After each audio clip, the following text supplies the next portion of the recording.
Daily Motivational Speech presenting. Some of you have been homeless. Some of you have risked the rejection of your families to pursue your education. Many of you have lain awake at night wondering how on earth you were going to support your parents and your kids and still pay tuition.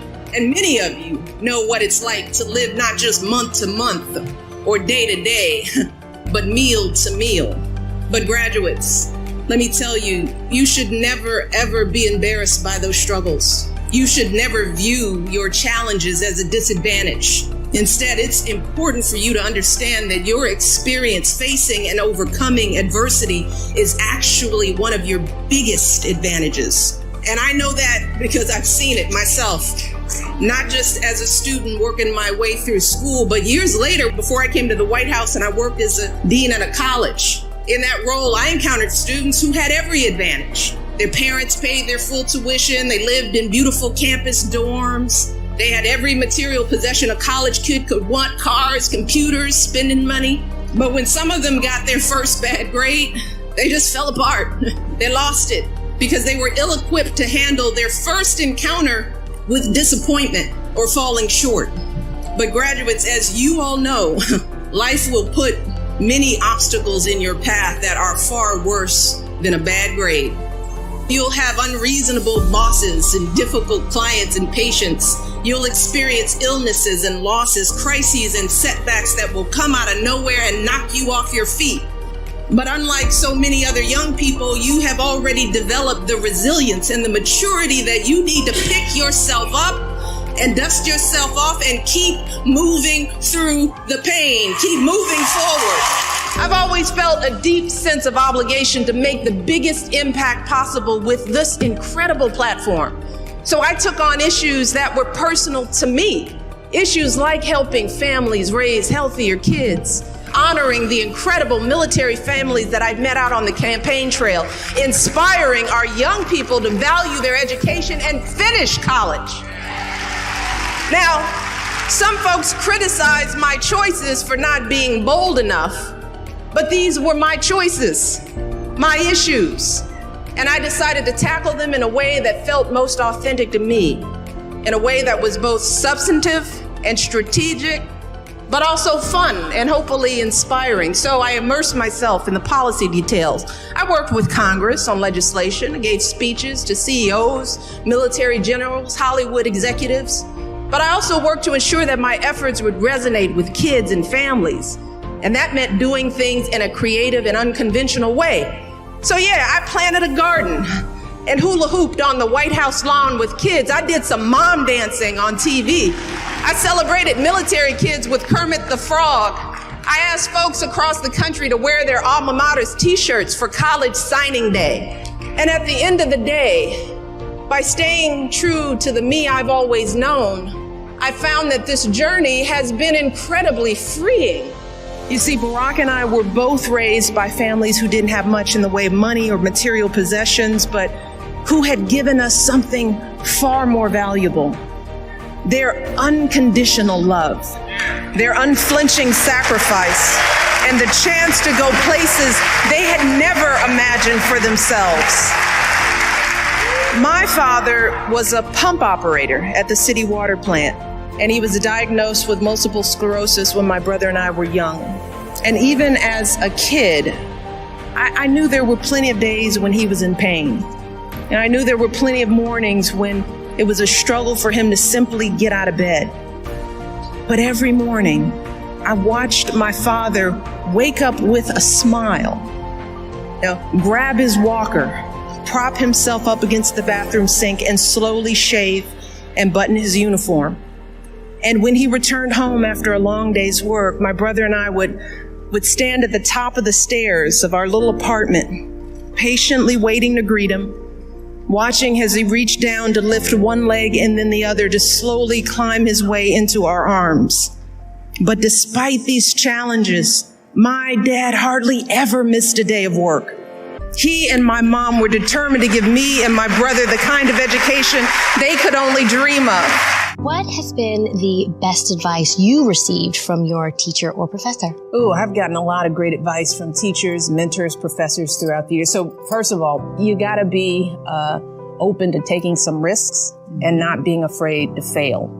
Failure is the key to success. So when you get to college, you got to raise your hand. You have to be engaged. Don't be the kid thinking, oh, I shouldn't be here and maybe I'm not smart enough and maybe, no, you are more than capable of going to college, being successful and going on and doing whatever you want in life. I sit here because I am you all. There is no difference between me and you. Working class kid, growing up on the south side of Chicago, growing up with doubts and fears, just like all of you all do. I know exactly how you all are feeling, and kids out there who are thinking, maybe I'm not ready, maybe I'm not good enough, maybe I can't afford it.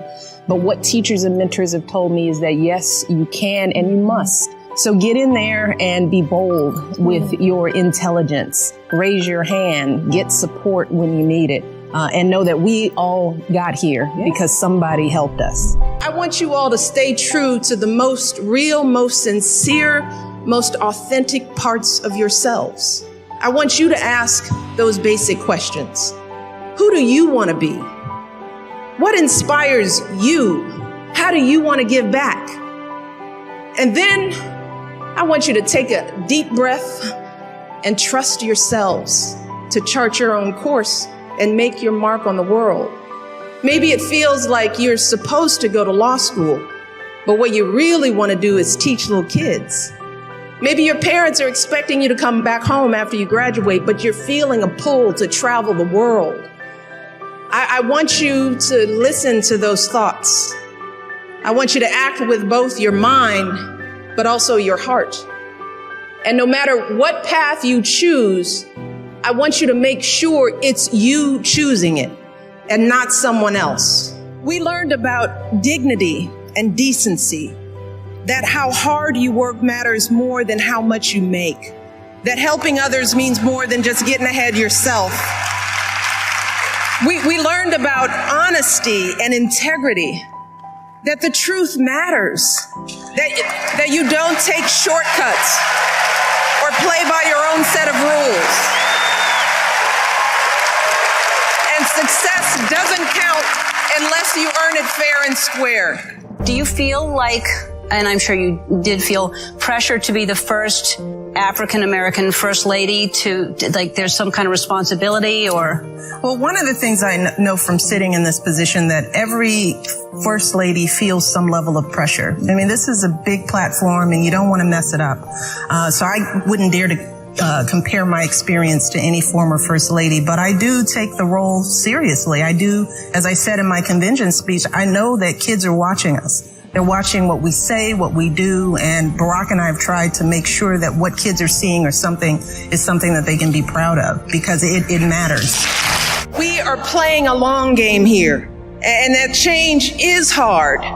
And change is slow, and it never happens all at once, but eventually we get there. We always do. We get there because of folks like my dad, folks like Barack's grandmother, men and women who said to themselves, I may not have a chance to fulfill my dreams, but maybe my children will. Maybe my grandchildren will. See, so many of us stand here tonight because of their sacrifice and longing and steadfast love, because time and again they swallowed their fears and doubts and did what was hard. Let me tell you, you should feel so proud of making it to this day. And I hope that you're excited to get started on that next chapter. But I also imagine that you might think about all that history, all those heroes who came before you, and you might also feel a little pressure, pressure to live up to the legacy of those who came before you, pressure to meet the expectations of others. And believe me, I understand that kind of pressure. I've experienced a little bit of it myself. You see, graduates, I didn't start out as the fully formed first lady who stands before you today. No, I had my share of bumps along the way. Back when my husband first started campaigning for president, folks had all sorts of questions of me. What kind of first lady would I be? What kinds of issues would I take on? Would I be more like Laura Bush or Hillary Clinton or Nancy Reagan? And the truth is, those same questions would have been posed to any candidate's spouse. That's just the way the process works. But as potentially the first African-American First Lady, I was also the focus of another set of questions and speculations, conversations sometimes rooted in the fears and misperceptions of others. Was I too loud or too angry or too emasculating? Or was I too soft, too much of a mom, not enough of a career woman? Then there was the first time I was on a magazine cover. It was a cartoon drawing of me with a huge afro and a machine gun. Now, yeah, it was satire, but if I'm really being honest, that knocked me back a bit. It made me wonder, well, just how are people seeing me? Or you might remember the on-stage celebratory fist bump between me and my husband after a primary win that was referred to as a terrorist fist jab. And over the years, folks have used plenty of interesting words to describe me. One said I exhibited a little bit of uppity-ism. Another noted that I was one of my husband's cronies of color. Cable news charmingly referred to me as Obama's baby mama. And of course, Barack has endured his fair share of insults and slights. Even today, there are still folks questioning his citizenship. And all of this used to really get to me. Back in those days, I had a lot of sleepless nights worrying about what people thought of me, wondering if I might be hurting my husband's chances of winning his election, fearing how my girls would feel if they found out what some people were saying about their mom. But eventually, I realized that if I wanted to keep my sanity and not let others define me, there was only one thing I could do, and that was to have faith in God's plan for me. I had to ignore all of the noise and be true to myself, and the rest would work itself out.